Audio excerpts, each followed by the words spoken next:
Ini kita mau ke Pepandayan sih, dan ini trek yang nggak biasa dilalui sama orang sih. Mungkin beberapa orang udah pernah lewat sini, tapi buat apa ya, kita emang yang baru ke Pepandayan terus nyoba trek ini sesuatu banget sih. Sama itu dari itu sih keselamatan kita, dan semoga kita nggak ada apa-apa lah, lancar, terus kita nyampein tujuan kita juga. Amin. Bisa balik lagi terus beraktivitas normal lah. Mungkin sebelum kita naik kita berdoa dulu. Doa mulai.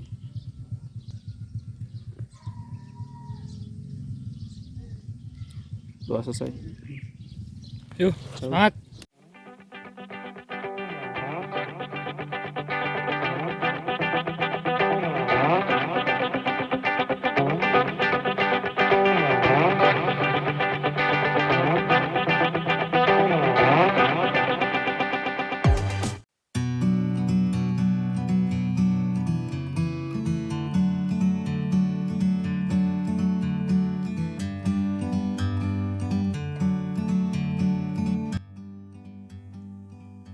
Oke guys, di pendakian Gunung Papandayan kali ini, gua memulai trekking sekitar pukul 9 pagi. Gua memulainya di saat matahari lagi cerah-cerahnya.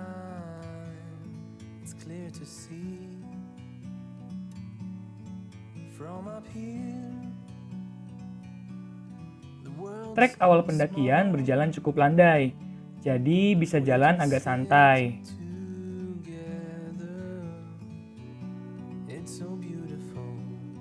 Gua dan teman gua pun memutuskan untuk nggak terburu-buru jalannya, agak santai gitu, sembari menikmati suasana pertanian yang ada di sekitar kita. Treknya sih emang landai, tapi yang membuat bingung kalau lewat jalur belakang ini adalah di sepanjang trek yang kita lewati, gua nggak nemuin petunjuk arah, jadi agak sedikit bingung buat nentuin jalannya.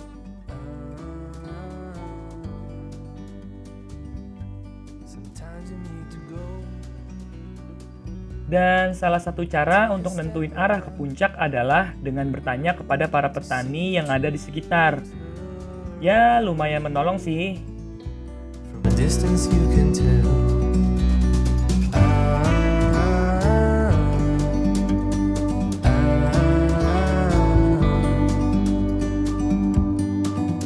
You and me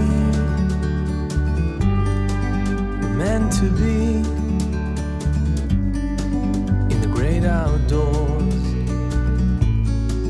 forever free. You and me, meant to be in the great outdoors, forever free.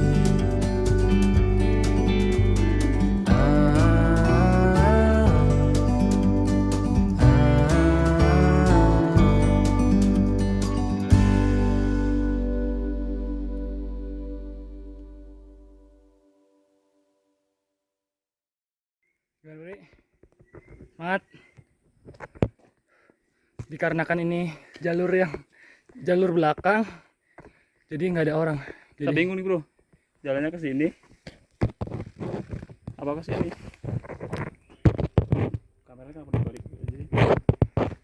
Soalnya nggak ada pelangnya ya, nggak ada petunjuk arahnya, terus juga nggak ada pendaki lain, cuman kita doang. Soalnya kata bapaknya tadi gimana? Kata ibunya ntar ada jalan kecil naik belok kiri gitu, jangan lurus. Berarti ini kayaknya nih mungkin ya. Kita bismillah aja. Ayo bismillah ya, lanjut ya. Semoga lancar ya. Let's go.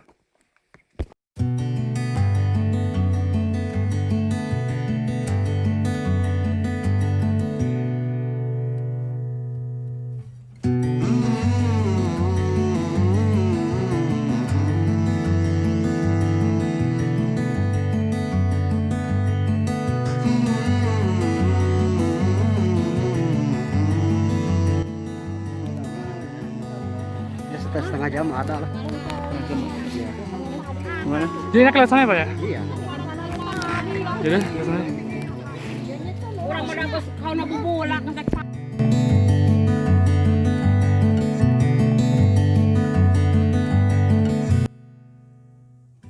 Dan sialnya, informasi dari petani satu dengan petani yang lainnya agak berbeda.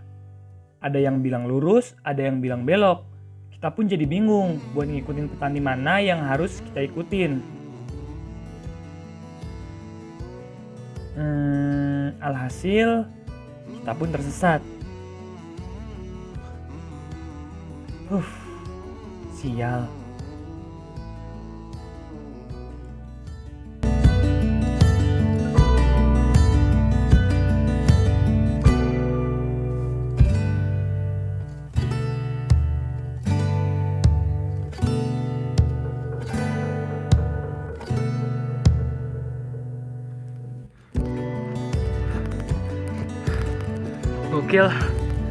Gokilnya lewat jalur belakang. Nggak pernah aja, maksudnya masih jarang banget dilewatin pendaki, yaitu nggak ada pelang, nggak ada penunjuk arah. Jadi terus jalannya juga bercabang. Jadi salah satu caranya buat tahu jalan yang bener nanya petani sini. Sekarang lagi bingung nyari jalan.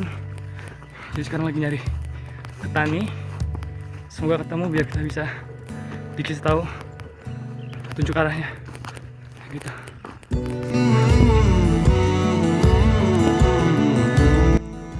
Gimana? Apakah kita tersesat? Keren sih, keren. Keren. Kalau gue nyampe puncak, lu gue kasih jalannya, bikin map lu. Bikin petanya ya.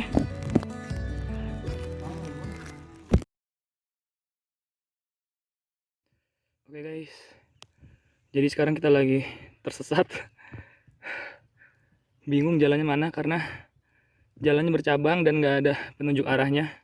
Jadi buat lu semua yang bilang kalau ke Gunung Papandayan itu adalah jalur paling mudah, jalur paling santai, gue kasih tahu ke lu semua, cobain jalur belakang. Bukan jalur posko utama, Mak. Jalur belakang.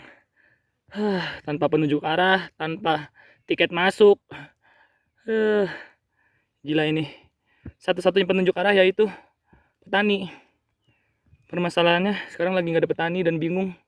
Ini mau ke kanan atau ke kiri? Kalau menurut mana? Kiri apa kanan? Kanan. Kanan. Kalau ada motor di kanan. Oh iya, kanan ada motor. Ntar kita sweet aja ya.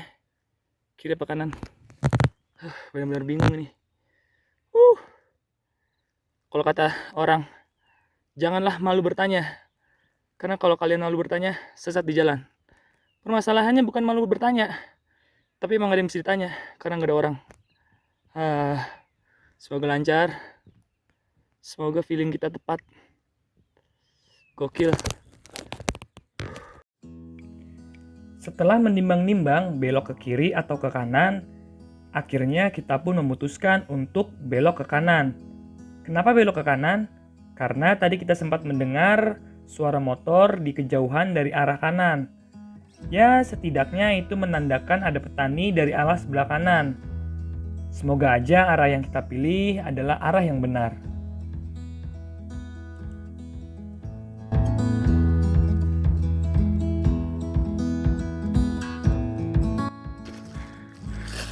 Ini Kang, kalau ke kawah mana ya?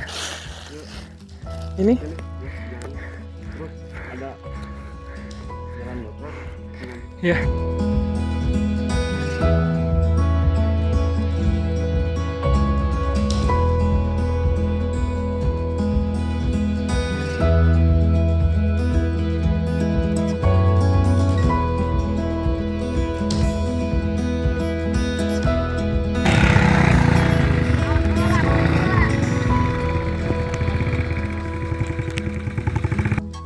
Salah satu alasan gue kenapa pakai masker, pakai buff gini, karena jalannya debunya tebel banget debunya, udah kayak make up cabai-cabean, tebel.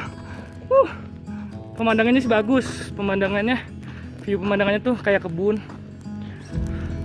tapi yang bikin pusing adalah jalurnya nggak ada tunjuk arah. Jadi kita harus benar-benar jeli dan banyak-banyak nanya sama petani sekitar biar dikasih tahu petunjuk arahnya. Dan gokilnya lagi,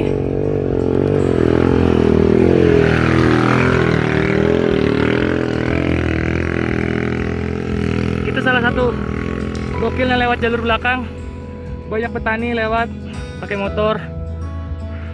Habis metik kayaknya. Gokil. Harus cobain lu semua lewat jalur belakang. Terus tadi pas lagi tahu gitu kan, dikasih tahu sama orang, pengen muter lagi ke Garut, jauh. Oh, lebih jauh. Iya, lebih jauh. Lebih jauh. Mendingan sekalian aja katanya. Ya udah saya lewat sini aja sekalian. Sekalian aja. Tapi di depan sana masih banyak Pak petani, Pak. Banyak. Karena satu-satunya yang ngasih tahu jalan petani, Pak. Iyalah. Nggak ada petunjuk arahnya. Pokoknya nggak usah bulak-belok, lurus aja. Lurus aja gitu, ikutin jalan ini ya, Pak. Ya, lurus aja. Tapi Bapak pernah, Pak, ke sana, Pak? Sering. Sering? Iya.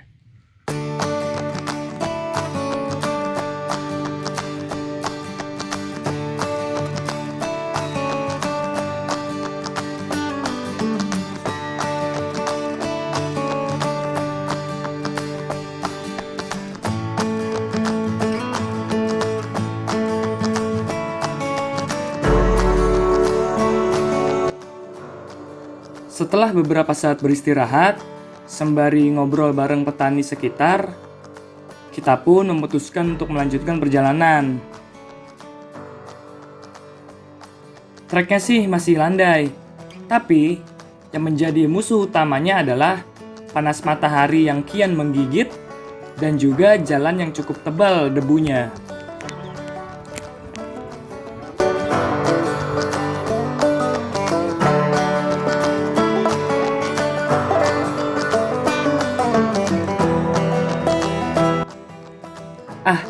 Tapi, semua rasa lelah itu terlupakan karena view yang sangat indah di sepanjang jalan.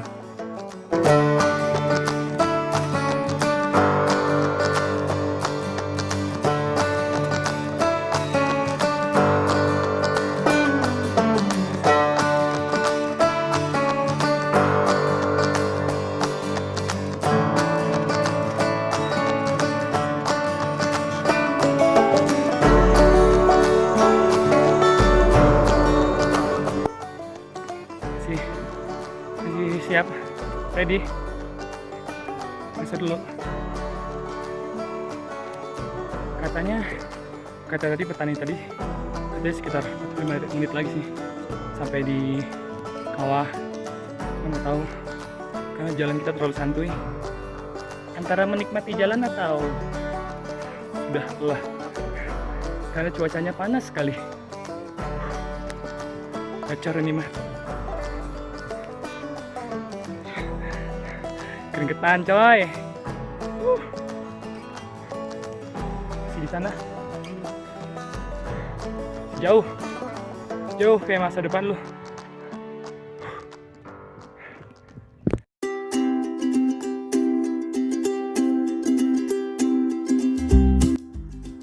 Meskipun langkah kaki yang mulai berat dan rasa kantuk yang mulai datang, karena kita emang belum tidur sama sekali dari semalam. Tapi itu semua nggak menyurutkan semangat kita. Langkah kaki kita masih tetap semangat maju untuk menemukan puncak Gunung Papandayan.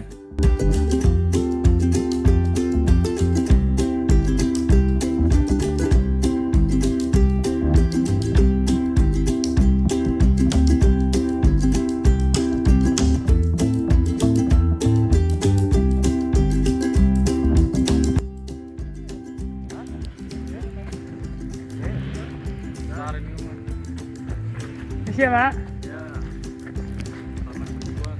Iya Pak, makasih.